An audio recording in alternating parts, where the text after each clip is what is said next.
Ladies, gentlemen, welcome. In today's video, we are going to talk about TW, Territory War.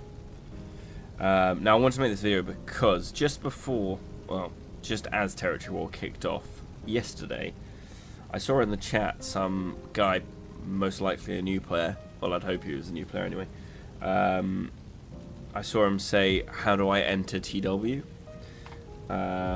So I thought, actually, considering I just made a new player video on leveling your units fast, I thought, well, TWs can get kind of complicated and or feel quite complicated and sort of a bit daunting to get into. So I thought I would make a little guide on what goes on in TW, what it kind of looks like, and how to get involved, because there's two ways you can get involved. So yeah, right, let's get into it.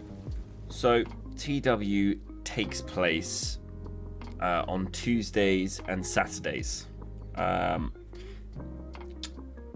it takes place in the entirety of the outside world. So if you ever if you probably start in Conqueror City, let's say, if you go and find the Watchman, I think he's called, he'll allow you to leave the city, and suddenly you're playing like an RTS game where you're looking down on your character and you'll be out in the open world.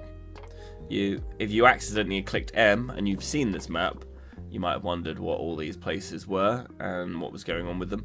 Basically, these are like cities, forts, villages that houses can fight over. So a house is a group of people up to 92. I thought it was higher than that, but 92, let's go with that.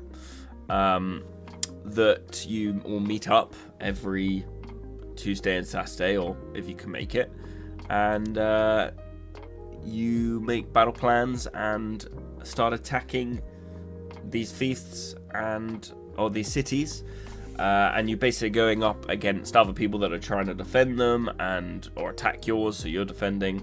And basically the aim of it is to build as much land with your alliance, and your alliance is 2 other houses. And your goal is to build up as much land and develop a city or multiple cities up to a high level. And this will allow you to make better siege equipment and better unit kits. So yeah, that's basically what the aim is. The other thing is that you get quite good rewards at the end of the season. Once the season finishes, you receive triumphs that look like this, and basically with triumphs you can get some really quite good stuff. And so the more towns, the more cities, forts, villages you have, the more triumphs you get at the end of the season. Though I think there is a cap on how many you can get, but it is quite a lot. It would allow you to do quite a lot here. But some of the stuff is pretty damn good. So it's definitely worthwhile finding a house and getting involved. Now, the best way to find a house would be to type in world chat or local chat and just say looking for house. And then they'll probably ask for your Discord, and then you're going to want to have it. You'll probably have a chat with them about like what units you have, any experience. That's normally fine if you have no, depending on the house.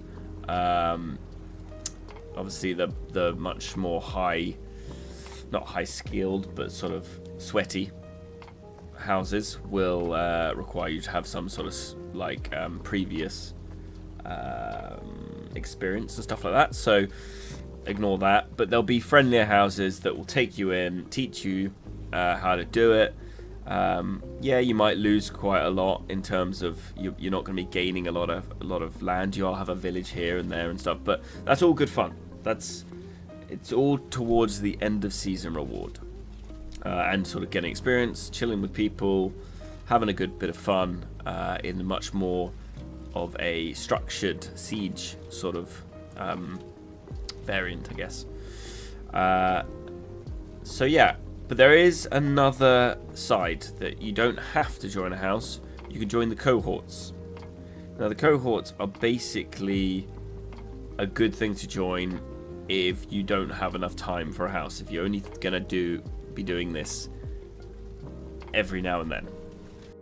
So essentially what being in the cohorts is you're working for the AI.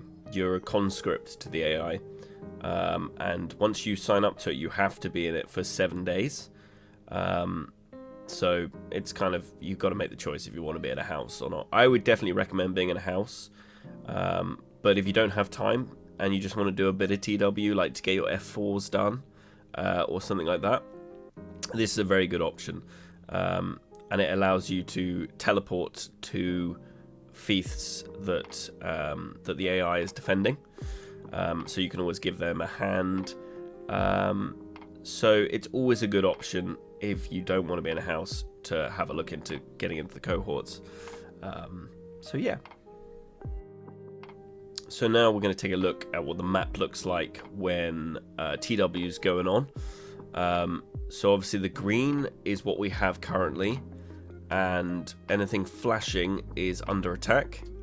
And if you can see on the side, so we're attacking Yazi here, but then the rest is defending Quinyu and all that sort of stuff. All these here names are quite difficult. And so yeah, that's what the map looks like. The red is where our enemies are. I'm just checking to have a look what's going on over here. So a lot going on, but yes, just to give you a view on what it looks like when a territory war's happening, this is what it looks like.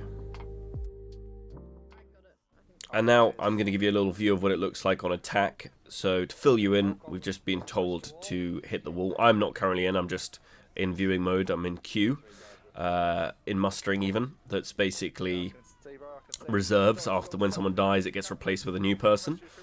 And so we're pushing up the walls now.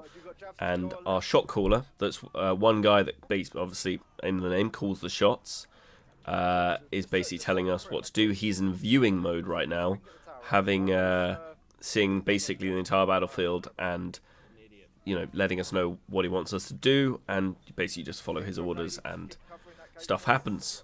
Not sure why that guy bought Imperial jabs. Not great for TW.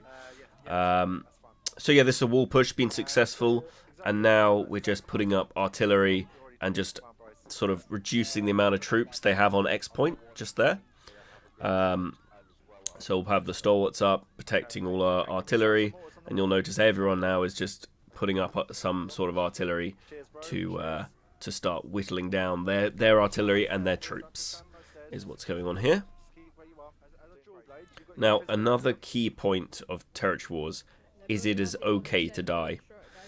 As you can see, this dual blade here is going in to basically kill Arty, because they've got some Arty pointing up at ours, so he goes in to kill. He dies, that's absolutely fine.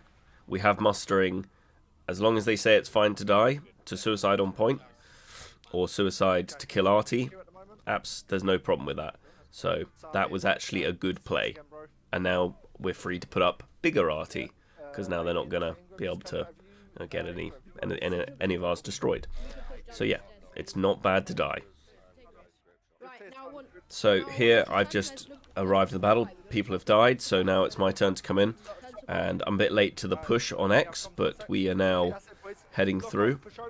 Got my new monks that are incredibly good. And we have now pushed them off X and are working our way to the supply point and pushing them back to home point.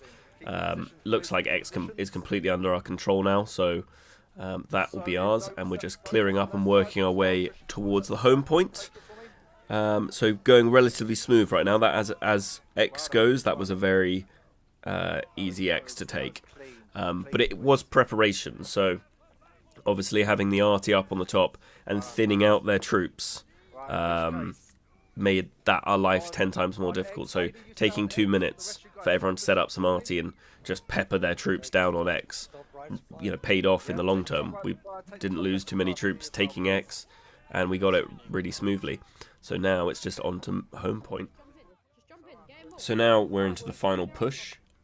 We've just set up on each side, on 3 sides here, and we've just been told to push in. So we're all pushing at exactly the same point. And as you can see, just on the other side of me there's a group pushing with stalwarts. There's me and another guy pushing around this side. And my monks are doing absolute work. It's fantastic. But yeah, and there's RT that we've set up at that front entrance just there in the distance. You'll see there's 2 grape shots that are ours that have been peppering as well. And it's just about a coordinated push, and then it becomes quite an easy slot to sort of take. So we're now just clearing up the last of their men here, and now we're going to set a perimeter up on point. It's just about clearing the heroes off and taking it, and yeah, that was quite it was a really fun TW, and really quite smooth. It doesn't always work out this way though. It doesn't always go as smoothly. Sometimes you might have a few attempts on the same city to take it. Sometimes you won't take it. A lot of the time you won't take it. So don't be disheartened. Just change up your tactics and see how you go. But this is an example of quite a smooth one, where obviously we're now popping in trebs, and in terms of getting trebs, you don't just have trebs straight away. You need to bring them. That's a completely another matter, to be honest. But that won't be down to you. That will probably be much more down to the kind of main leadership of a house if you join a house. So yeah, but it's going rather smooth. About to have a treb come in and remove them from there. They've tried to scramble back onto the point, but our setup was just a little bit too much there. Overwhelmed them, and that's that. So yeah. So that's it. I know it's a very brief overview of TW, but there is a lot more details to it. But this is just kind of what to expect, how to get involved, and yeah, I hope it's helped in some way. I remember when I first started playing, I had not a clue on how TW worked, what was going on, or how to even do it. So that was kind of my main aim of this video, was to just give you a little overview on little snippets of sort of aspects of it and how to get involved. So yeah, thanks a lot for watching, guys, and I will see you in the next one.